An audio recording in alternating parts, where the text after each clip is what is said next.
Let me share with you my experience last night at the Pierre Poilievre rally. In the spirit of democracy, I decided that I wanted to go and protest. There are numerous reasons why I will not vote Conservative this year, but if you want to find those, you can go to my page and look those up. I want to speak about the hate that's going on in Canada right now. So I'll show you the sign that I had. So this sign just had some basic information about Pierre's voting history. So my goal was not to be confrontational. It was not to be rude. It was just simply to bring my information and allow people to see it.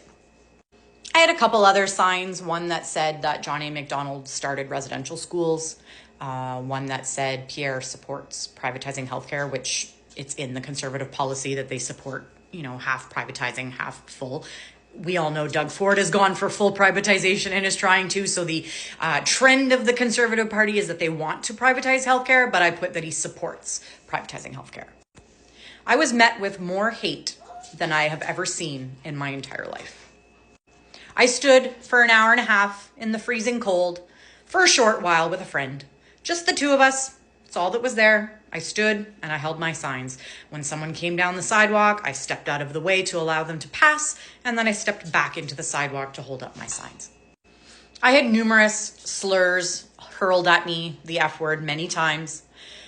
Loser, go home loser. Bet you feel like a Nazi now, don't you?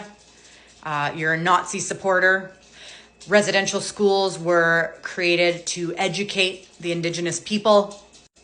Unfortunately, my friend had to leave. She was ill. I totally get it. It was freezing cold.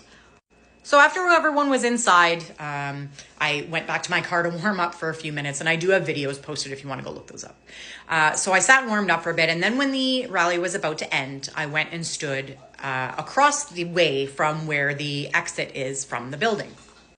And I just simply stood there. I just stood there with my sign. I didn't confront anyone. I didn't say anything. Nothing. You can hear on my other videos the hate that I endured. Just ignorant people. I had two people come up to me with their Canada First flags and say, "Can we stand and protest with you?" And I said, "Of course, you can stand here all you like." And so they proceeded to dance around my head with their flags, waving them in my faces, making a spectacle out of themselves. And I just let them do it. I just stood there, let them do it. Then I had a man come up to me and try to mansplain economics to me for about 10 minutes. Spoiler alert, he had no idea what he was talking about. I had people tell me that God will look out for my soul. And then closer to the end of the rally, I held up my sign so that Pierre Poilievre's bus could see it. And a man decided to stand directly in front of me. And when I took 2 steps to the side, he proceeded to step again in front of me. And he did this a few times. So I had to hold my sign above my head. I don't care who you vote for. I don't care who you vote for. But this kind of hate is not Canadian. This is not who Canadians are. Unfortunately, in my riding, it's the retired police chief who is running for the Conservative Party. This police chief goes door to door to discuss the PC party wearing his police jacket. So I'm not quite sure if that's a form of intimidation or not. You tell me. So I stood there for an hour and let people berate me and talk bad to me and tell me that I needed to find Jesus. I needed to stop for a minute and check my privilege. I see the hate that was slung at me. I see that Indigenous people and Black Lives Matter protesters, these people have been fighting their entire lives just to be seen, just to be treated like a human being. And they've fought their entire lives. I stood out in the cold for a couple hours. It's not a big deal. But people ask me why. Why did you bother? Because you know what? If I can convince one person to do some reading, or one person to do some research on the truth, or one person to truly understand what they're voting for, then I've done my job.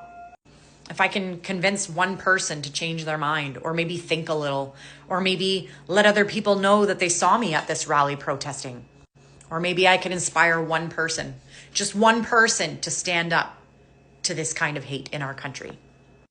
That's all I wanted to do. I will always stand up for what's right. I will always stand for the people who have less than we do. I want to build a country where my nieces and nephews can live and thrive, knowing that their rights and freedoms will be protected in the future. And I will fight for those that have less than we do.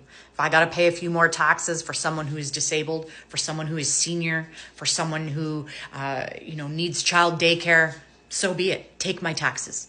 It's the same as donating to a charity. Take my taxes. Take care of Canada's people. And when you start to think of others instead of thinking about yourself, that's what it means to be a Canadian. So then I woke up this morning to an article in our local newspaper talking about the size of the rally last night, which was, by the way, less than 1,000 people.